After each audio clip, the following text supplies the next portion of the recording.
We've been talking about what discrete time signals are, and now we want to get to how do we create them. What is this process called sampling of how we take a continuous time signal and make it a discrete time signal? And maybe more importantly, what are the consequences of doing that? What does that do to the signal? And particularly, what does that do to the signal spectrum? And so that's what we're going to explore today. And again, we're talking about, before we even get to any digital processing, we're just trying to get a signal out of the real world, a continuous time signal, and convert it to a discrete time signal, a process we call analog to digital conversion. And turns out after we do our magic processing on that digital filtering or whatever we're trying to accomplish, we have to undo the process. We have to convert from a discrete time signal back to continuous time or analog signal through a digital to analog conversion process that we'll also call reconstruction. And so before we dive into the middle block here for most of the quarter, we're going to first attack how do we get signals in and out in a way that's appropriate, in a way that preserves all the important information in the signal. And so those will be our two main topics of discussion for the next week or so. Before we get into there, just want to distinguish some terminology here. We've introduced the idea of continuous time and discrete time signals.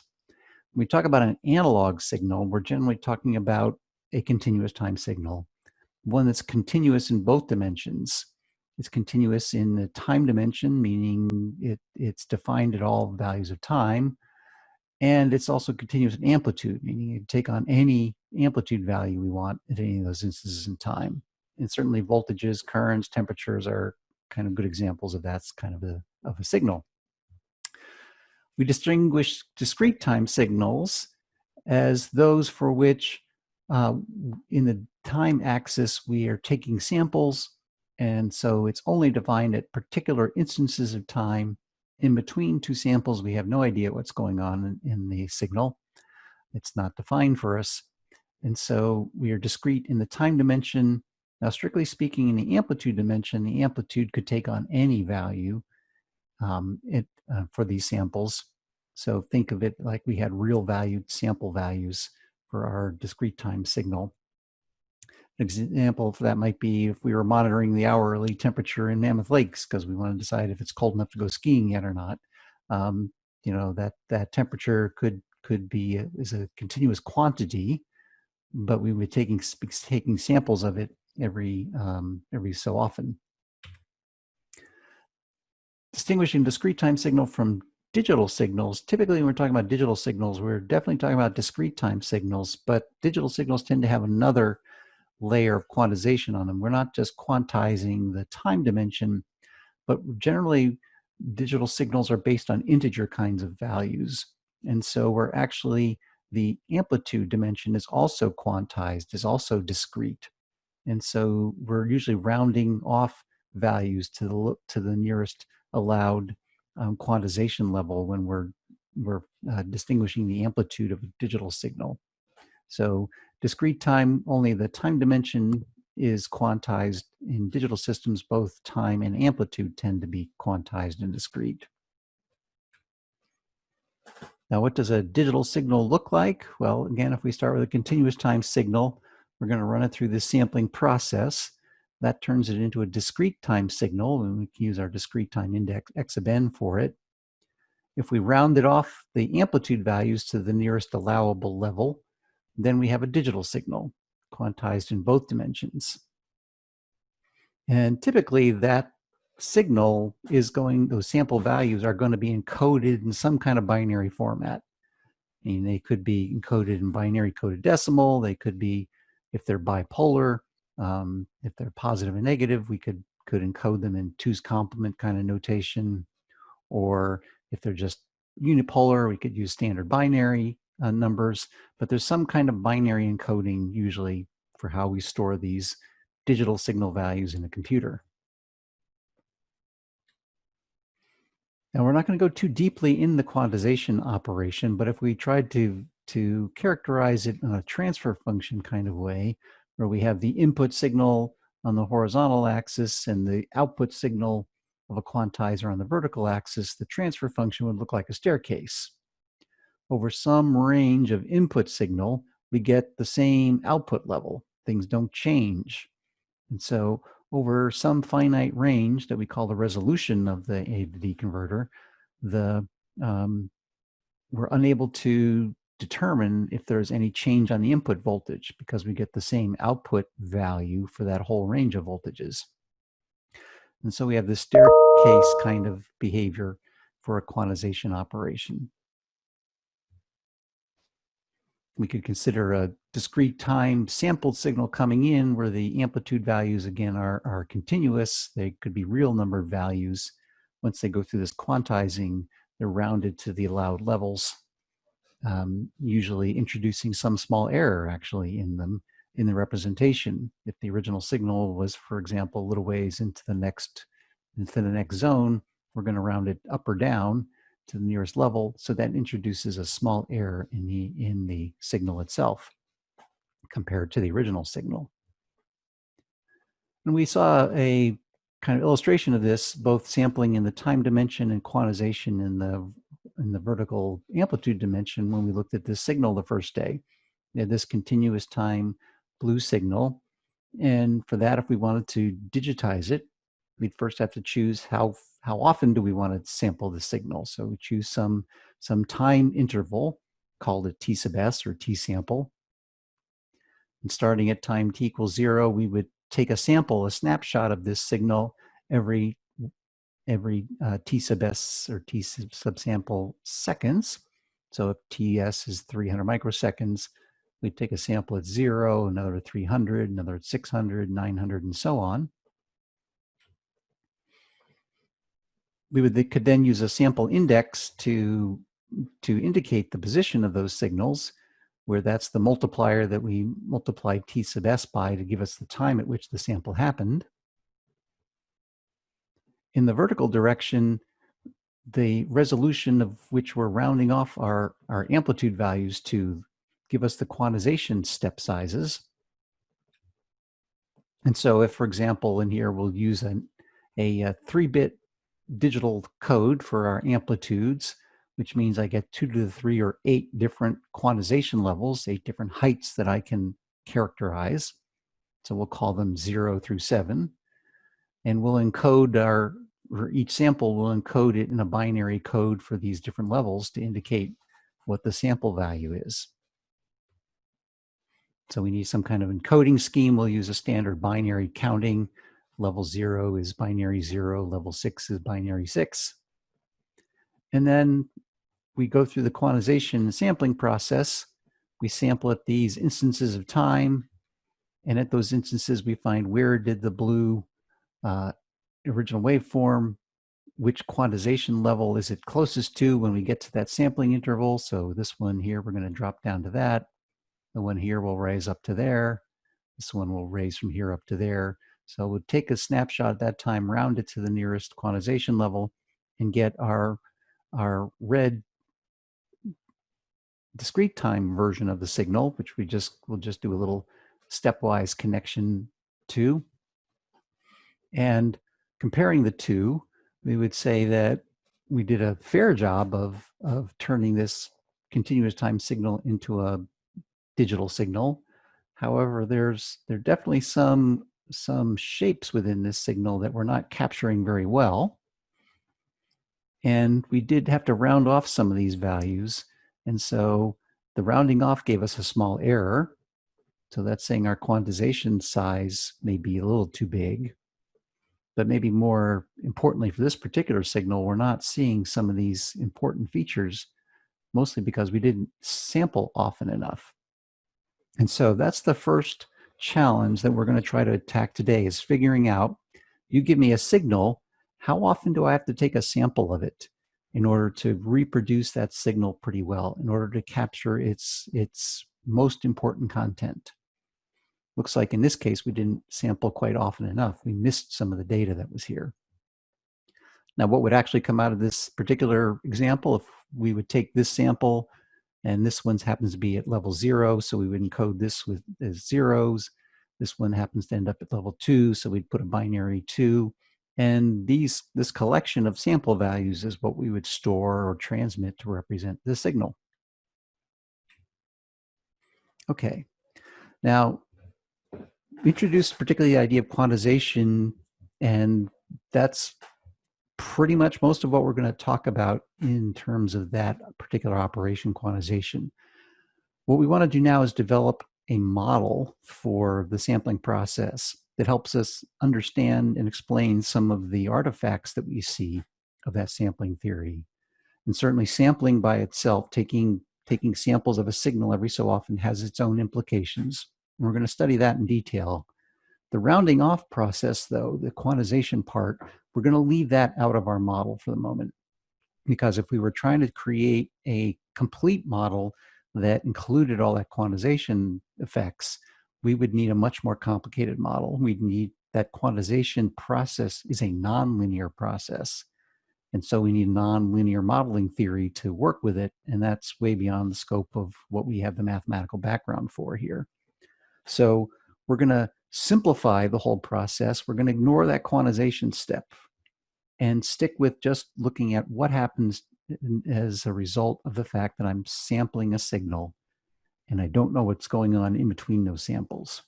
So we're going to assume we're working with discrete time signals, certainly, but the amplitude we're going to allow to be continuous. We're not going to quantize them in this model. That's actually going to give us a pretty good approximation of what goes on in digital signals, good enough to explain the main phenomena that happened. In practice, though, real digital signals do have this quantization going on, and so we need to take that into account sometimes. The theory of how we do that, the methods that we use, centers around the idea of finite precision effects, and it's usually treated in a statistical noise model-based kind of concept. And so to attack that, we're going to need some tools that we don't have in this course. If you take the follow-on EE328 course, digital signal processing, we do spend some time there working with a noise model for this quantization process that you take after you, those of you who are EEs, and you take communications, stats 350, you'll have a little bit more of that background. Right now, we're going to leave it out. We're going to make things simple. We're going to simply focus on what happens when I sample a signal. What does that do to the signal itself and to its frequency spectrum? So our main question for today is, what is the effect of taking a continuous time signal, sampling it, and particularly what is its effect on this frequency content, the frequency spectrum, the Fourier transform of the signal? Using those effects and that model as an insight, we want to then use that to figure out how do we do the sampling process, and the other side of it, how do we do reconstruction where we turn a digital signal back into analog one?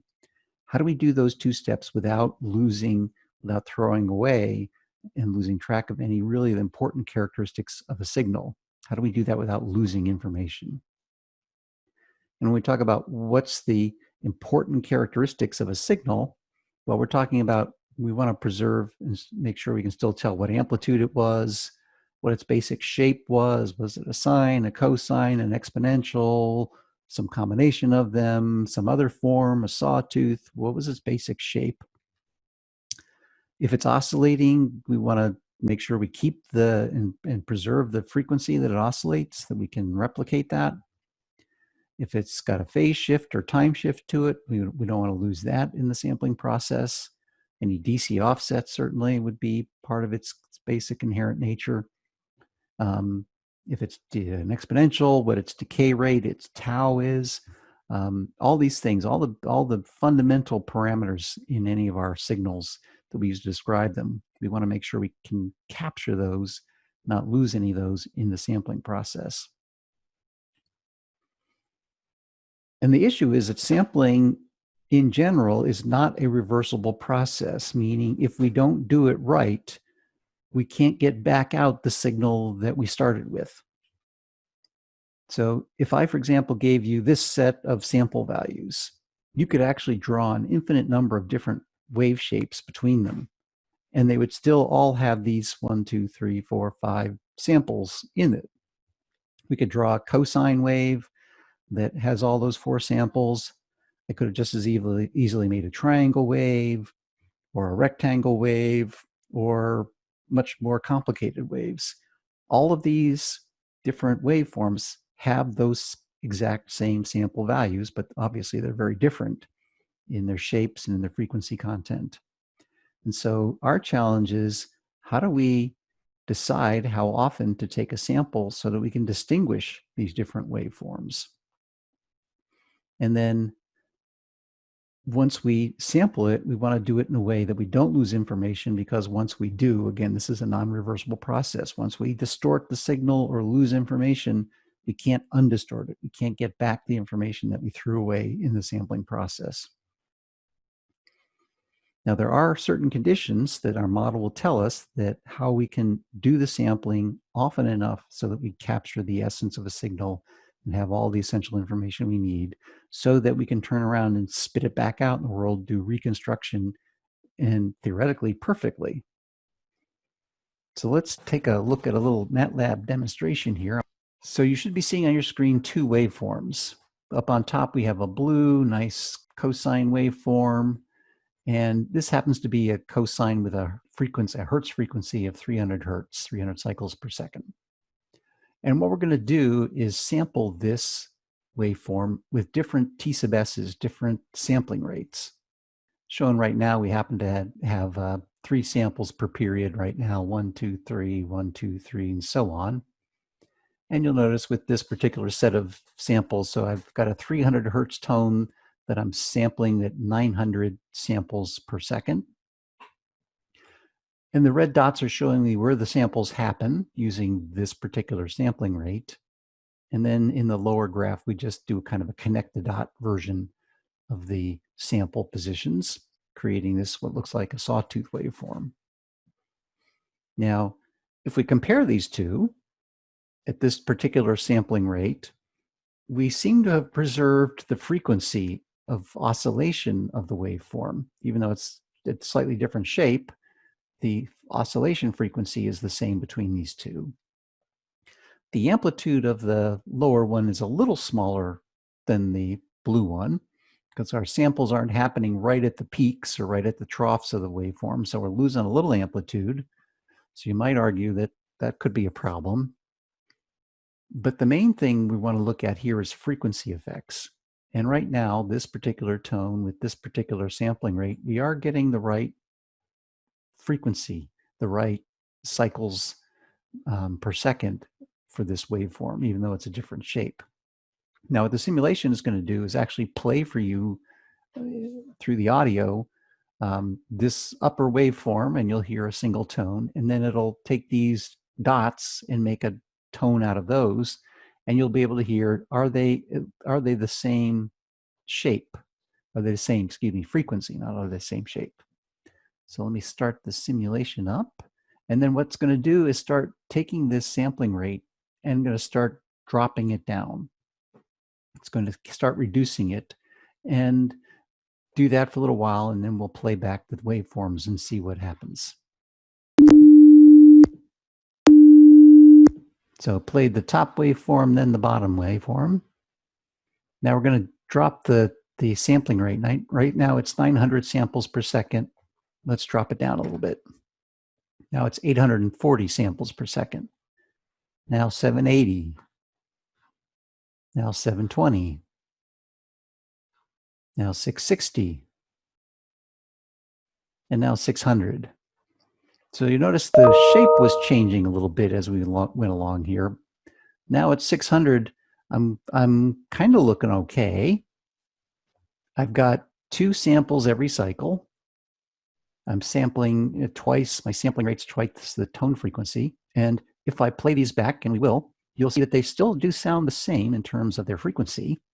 But then the simulation is going to start dropping this sampling rate farther and playing back the 2 waveforms. First the continuous one, then the connected dot digital one. So let's see what that's like.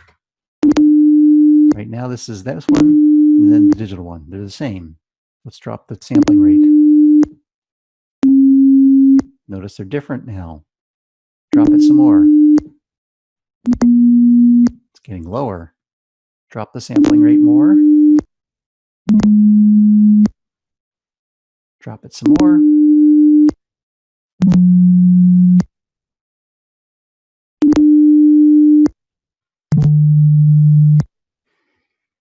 And now if we look at these two, they certainly sounded different.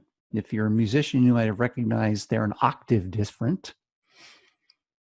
And notice just where we happen to be hitting these sample positions, we end up with a waveform that's still varying, still oscillating, but it appears to be oscillating at a different frequency than the original one, a much lower frequency. Here I get 1 cycle, 2 cycles, 3 cycles, 4 cycles. Here I had 1, 2, 3, 4, 5, 6, 7, 8 in the same span. So I have half the frequency here as I do here, but it's the same waveform, just because of how I sampled it. And we can take that further. If we keep dropping the sampling rate, let's drop it to 420. Still oscillating, but at an even lower frequency. Drop it some more to 390, getting lower, getting lower.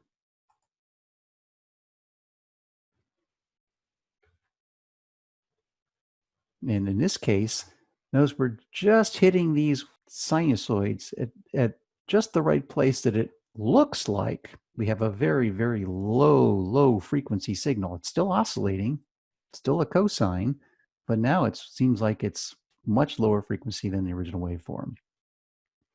And if we go to the extreme, now I'm sampling at the same frequency as my original signal. So I get one cycle, one sample every cycle of the original waveform. And what appears to me like I have a DC signal. So clearly there's a limit to how low I can run my sampling rate before I start losing the ability to determine what frequency my original signal was. That's the problem that we have. This issue of having one frequency and then after I sample it having a different one, that's a phenomena called aliasing. And now we're going to see where that comes from. Well, again, our goal is, if we do no digital processing at all, we want the signal that comes in to get all the way out. So we want this YC, the continuous time output, the analog output of this whole process. If we do no processing in here, we just sample it and reconstruct it, we want that to look just like the input signal. That's the goal. What goes in should come back out unchanged. How we're going to figure out how to do that is, again, to create a model. We want to make a model for the sampling process, a linear systems model, so that we have the mathematical tools already known for how to use that model and how to learn from it. And then once we've got the model working, and so we see what the phenomena that happens as a result of sampling, then we want to use that model to answer our key questions that we started with here. What is the effect of sampling a continuous time signal on its frequency content, its frequency spectrum? And then how do we do sampling so that we don't get that weird effect of called aliasing, where we lose the proper frequency content and it gets moved around? We don't want to lose any important characteristics or information from the signal. How do we do that? Our model will tell us. So here's the model we're going to use.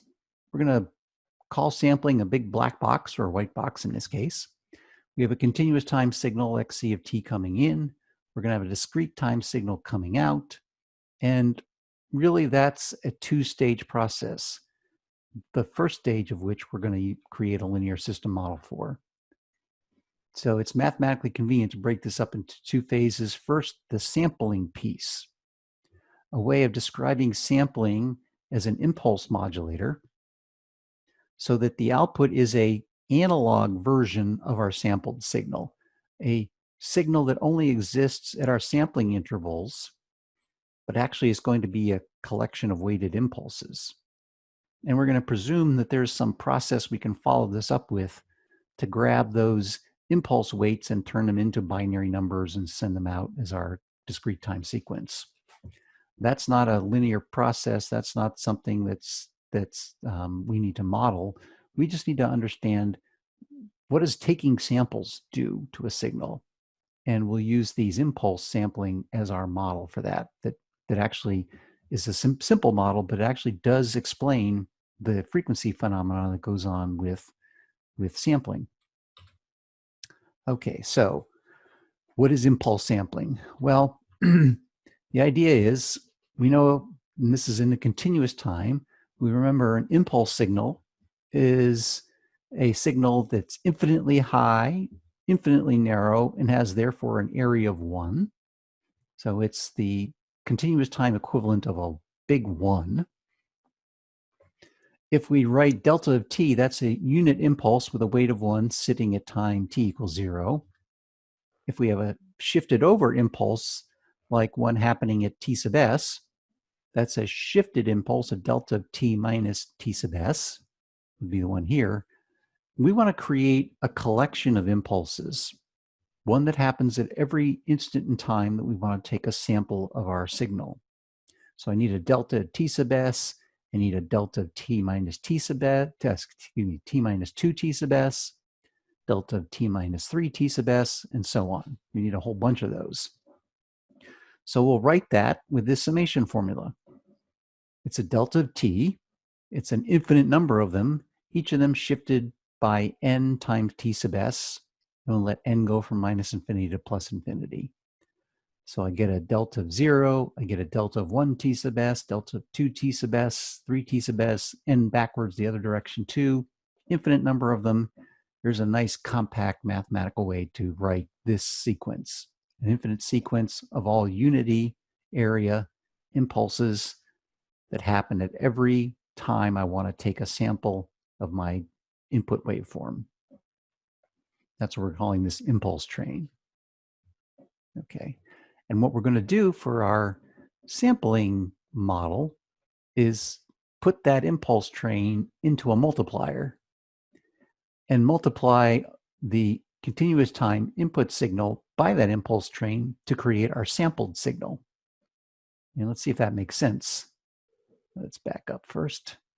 So we're going to multiply some waveform by this. Notice in between all these impulses are 0. So we'll be multiplying our function by 0. And at every one of these points, we'll be multiplying our function by an impulse. So let's see that pictorially.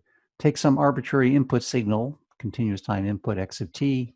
We're going to multiply that by this string of impulses and multiply moment by moment by moment.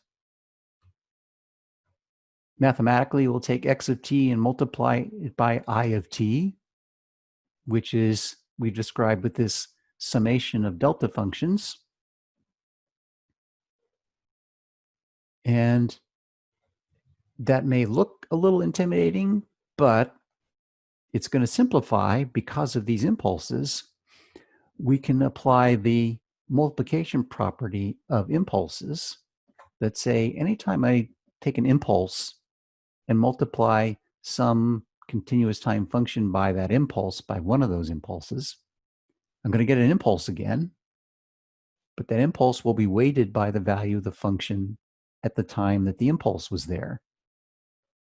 So all these impulses are going to produce another impulse train in the same positions, but each of the impulses will pick up the sample value, the weight of the impulse will be the value of the original function at the time that the impulse fired. So it will grab that sample value for us, and that becomes a weight of each of these impulses. And so the product then is a collection of impulses whose weights now are modified to match up with the value of the time function that we are sampling. And these values that happened at every n t sub s, well, that's also the same thing as the values of the x sub n, the discrete time function we're trying to grab. So what we're creating here on the output of this impulse sampling model is actually a continuous time signal. It's a function of time. It's defined at all times. It's not a discrete time signal.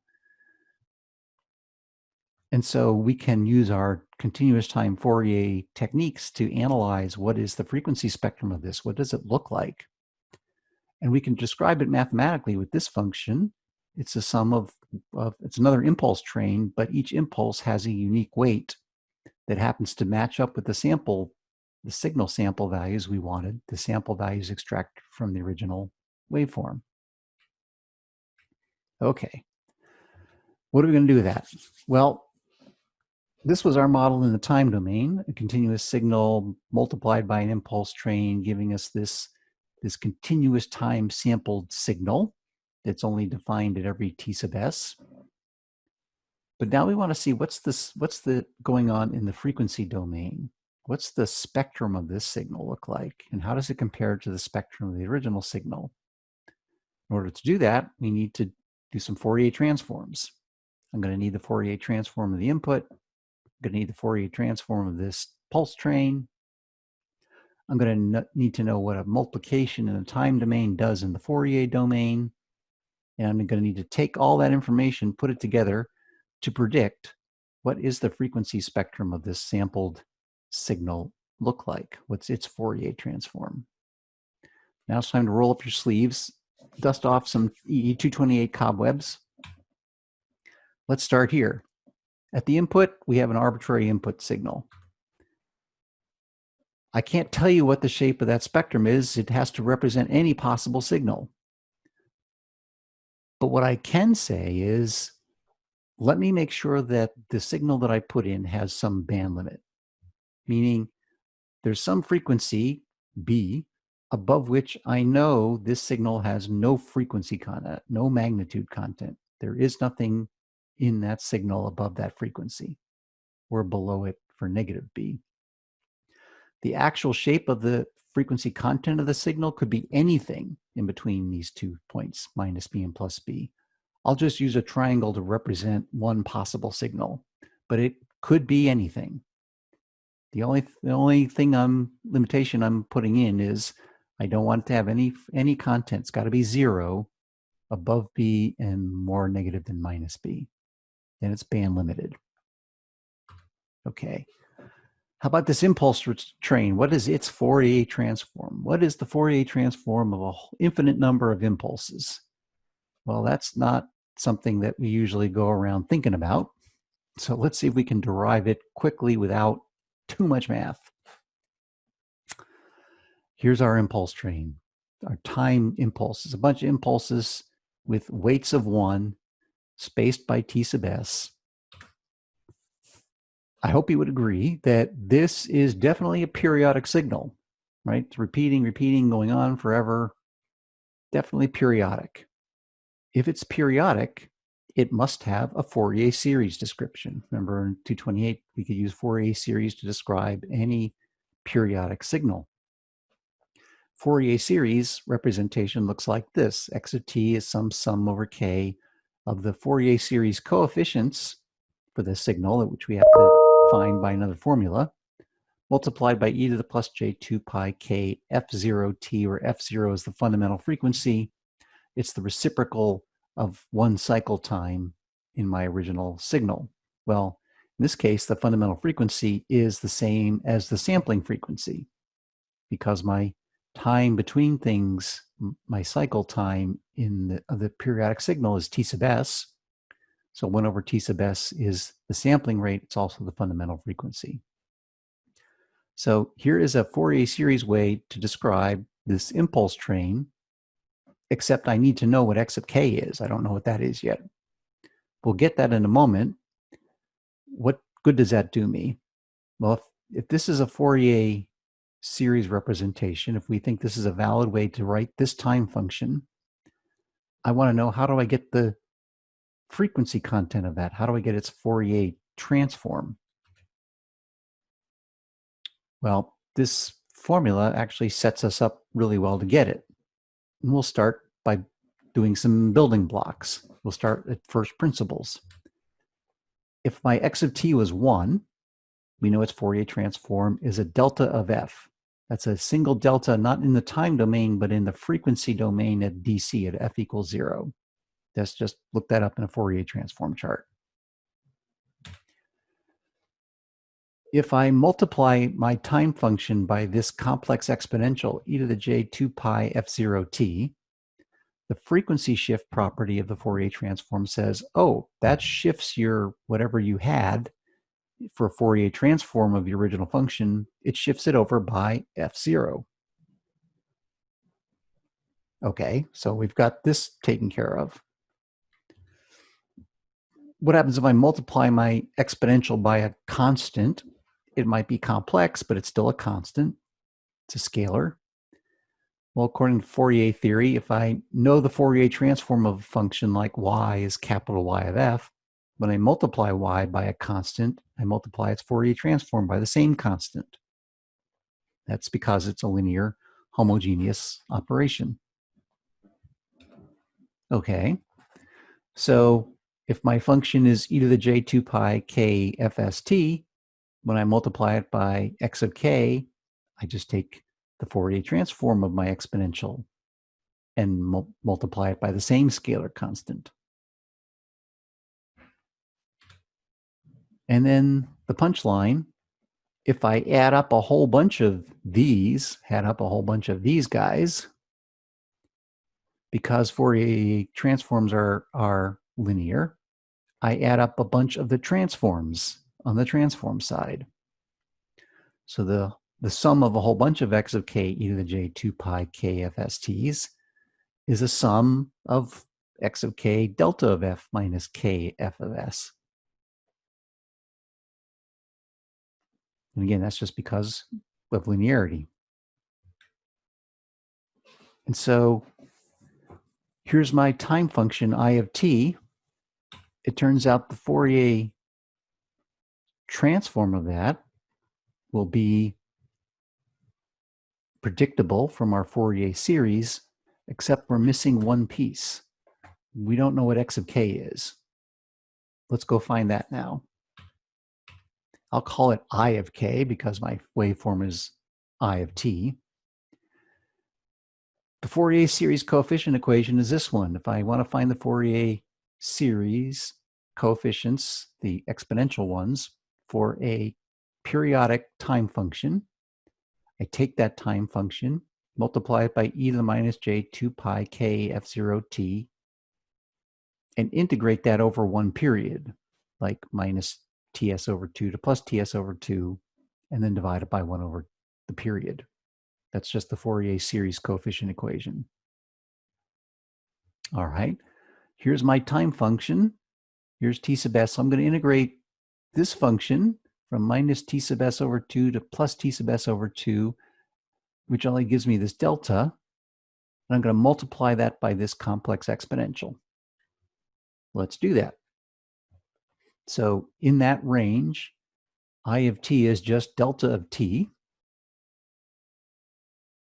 And delta of t times anything, any time function times a delta, according to the property of impulses, the multiplication property. If I multiply a delta times any function, I get the delta back, weighted by this other function and its value at the time that the impulse fired. This impulse happens at time t equals 0. So I plug in 0 for t in this exponential and get e to the minus j 0, which is just 1. Again, the step from here to here, that's applying the multiplication property of impulses.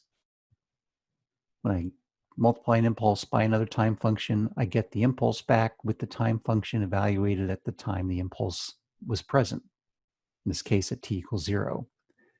And e to the 0 is just 1. So now I have an integral from ts over 2 to plus ts over 2 of delta of t dt. Integrate from here to here, a delta function. What do we get back? The delta function's weight. We just get the 1 from this delta. So this whole nasty integral boiled down to a 1. And we still have the 1 over t sub s out in front. So the Fourier series coefficients for this impulse train is just 1 over t sub s. We plug that into our Fourier transform formula, and we get a bunch of impulses in frequency whose weights are scaled by 1 over t sub s, and a whole bunch of them. What does that look like? That looks exactly like the time function. It's an infinite collection of impulses, except the spacing's not t sub s now, and it's not the time domain, but I'm in the Fourier frequency domain, And the spacing is the reciprocal of T sub s, or our sampling frequency. And we've got the 1 over T sub s out in front, so that's made the height of these, the weight of these impulses, all 1 over T sub s. Okay. So what happened here? The Fourier transform of this sampled signal then? Well, we found the Fourier transform, or assumed the Fourier transform of the input.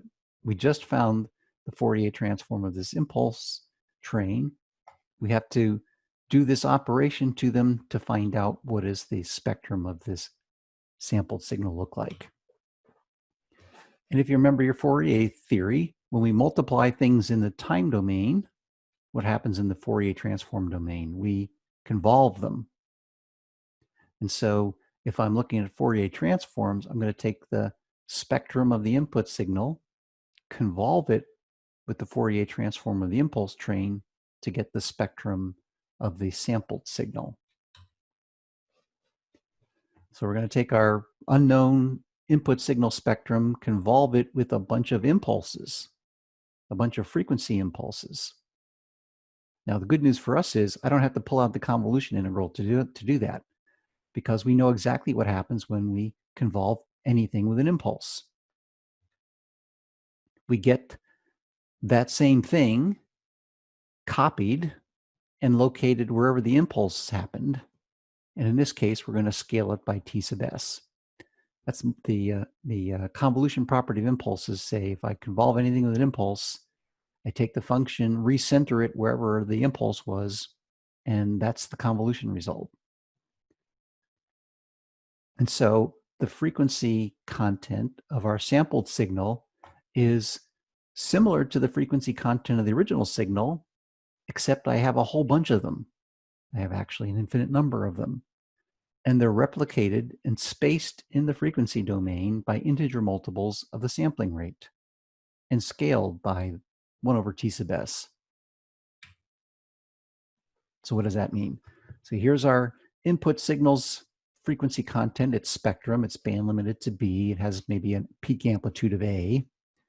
And we're saying, what happens when I convolve this function with this frequency content of the impulse train? And the convolution theory says, everywhere there's one of these impulses, I'm going to make a copy of my original spectrum centered where that is. And I'm going to scale its magnitude by the weight of the impulse. So its amplitude is going to be A over T sub s.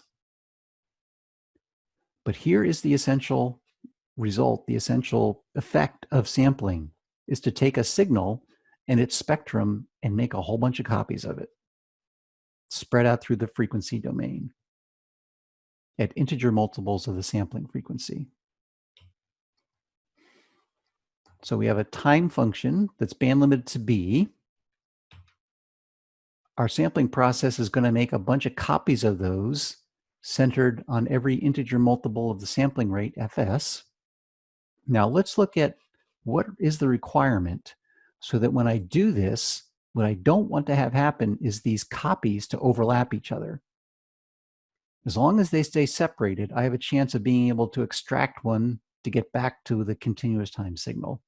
If they start scrunching up together and start overlapping, then I'm going to distort the signal. I'm going to mess things up. I'm going to intermix frequency spectra and have a problem. So let's kind of zoom in here and look at what's happening at the interface between these two. My original spectrum has an upper limit at the bandwidth B. The first copy of that spectrum is centered on fs and goes down to, well, the center one went down to minus b, so this goes down to fs minus b. That's where the bottom of the next spectral copy is going to be. If I don't want these two to overlap, I need this number, fs minus b, to be bigger than b. So this is the criterion to keep us from overlapping. And if I just bring the b to the other side, we have the Nyquist criterion. You have to sample a signal at a sampling rate that's greater than or equal to twice the band limit of the signal that you want to sample, or think of B as the highest frequency present in that signal. I've got to sample at least twice as fast as that if I don't want these to overlap, if I want to be able to reconstruct these signals. So we call the sampling rate divided by 2 is called the Nyquist frequency. That's like if you choose a sampling rate, that's the highest frequency you're allowed to have in your original signal and not have it be a problem. Or turning that around, if you know what the maximum frequency you have in your signal, like what your band limit is B, the Nyquist rate for sampling would be twice that, the minimum sampling rate we need to make sure we don't have a problem. So let's look quickly at what happens if we violate this. We took a continuous time signal, we sampled it every t sub s, which gave us this impulse model of a sampled signal. In the frequency domain, we took the original waveform's frequency spectrum, convolved it with the spectrum of the impulse train, and got all these copies. Okay. I want to be able to get back that original signal. I want to be able to get back here. And so I need my discrete time signal to have these separated so that perhaps I can extract one of these. And how do we do that? Well, literally, we're going to take a low-pass filter that has a magnitude response something like this, so that the response at all the frequencies where all these copies occur is 0. So all of them are going to get multiplied by 0, and we'll multiply the one we want to let through by either 1, or if you want to take out the 1 over t sub s scaling, we can have it have a gain of t. And then when we take this signal, run it through this filter, what comes out is just the original spectrum, undistorted. That's what we want to have happen. In order for that to be true, I got to keep these from overlapping each other.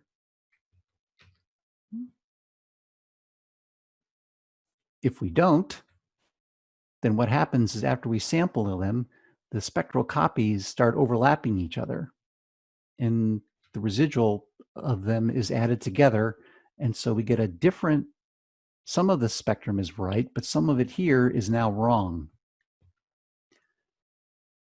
Some of this content that was supposed to be in the bottom of the frequency range, in the negative frequency range, now is showing up in the positive frequency range of the signal. That's called aliasing. Stuff is in the wrong place. And once it happens, we can't undo it. It's not reversible. Now, if we have a signal where there's some overlap, when we run it through our filter to get rid of the extra copies, we'll get rid of them, but now we have a different spectrum. We've messed up, we've distorted the frequency content of the signal. So what we want is to follow that Nyquist criterion. Actually, usually we want to do a little better. Here's a case where we know what the band limit of the signal is, and we choose a sampling rate that's 3 times, not 2 times, but 3 times the maximum W. That creates this kind of nice spacing between frequency copies. If we do it right exactly where the theory says we can, we would sample at a sampling rate that's twice the band limit, and then we have all these spectral copies butted right up against each other. What I don't want to do is what we call undersampling, which is sampling at too low of a frequency, less than the Nyquist criterion, getting these things to overlap, then I've distorted my signal. So with our original waveform spectrum, if we sample too low for a frequency, we undersample, we bring in aliasing and distortion. Mr. Nyquist says, choose a sampling rate that's at least twice your highest frequency. And theoretically, that's fine. We just get these things butted up against each other, and the spectral copies are still separable. But unfortunately, that's only in the ideal case. In order to extract this one original frequency spectrum that I want to keep, I need a perfect low-pass filter, what we call a brick wall filter. Has to be completely flat on top, has to drop off immediately to 0 on both sides, can't have any transition region, and that's not a filter I can actually build with physical components. And so generally, we always use some amount of oversampling. We go above and beyond what the Nyquist criterion says because we don't live in an ideal world. I have real world low pass filters that have slow roll off. And so I need to spread things out a little bit more to give me some margin. So the key concepts to take away for today, and we'll end here. Sampling a continuous time signal creates periodically repeating copies of its original frequency spectrum. All of those copies are centered at some integer multiple of the original sampling frequency, fs, which is the reciprocal of the time between samples. And if we don't follow the Nyquist criterion, those spectral copies are going to overlap if we don't sample at a sampling frequency, fs, that's at least twice whatever the highest frequency present in our signal that we're sampling is, twice its bandwidth. So that's the Nyquist criterion. The sampling rate's got to be greater than or equal to 2 times the bandwidth. If we do less than, we're going to overlap, we're going to have aliasing. That overlapping mixes the spectra together. We get a mixture of the copy spectrum with the original spectrum, and that distorts the signal. In fact, any signal that was above the Nyquist rate, fs over 2, is going to appear in our spectrum, but it's going to appear in the wrong place, at the wrong frequency. And that's what we call aliasing. Signals that moved from their original frequency to somewhere else. And unfortunately, aliasing and problems with sampling violating Nyquist rate is not a problem that we can undo once it's happened. We can't recover things once we've undersampled them. So Nyquist criterion is critical. You now have a model to understand why it works. Do I expect you to recreate the model and all the mathematics behind it? No. What I want you to understand is conceptually, why do we have these copies of spectra? I want you to know and be clear that we do, when we sample, we get these spectral copies because they're going to taint everything we do from now on. And they're all located at integer multiples of the sampling frequency. And now we have this Nyquist criterion to tell us how do we do sampling in a way that's safe, that preserves certainly the frequency content of the signal according to Fourier theory.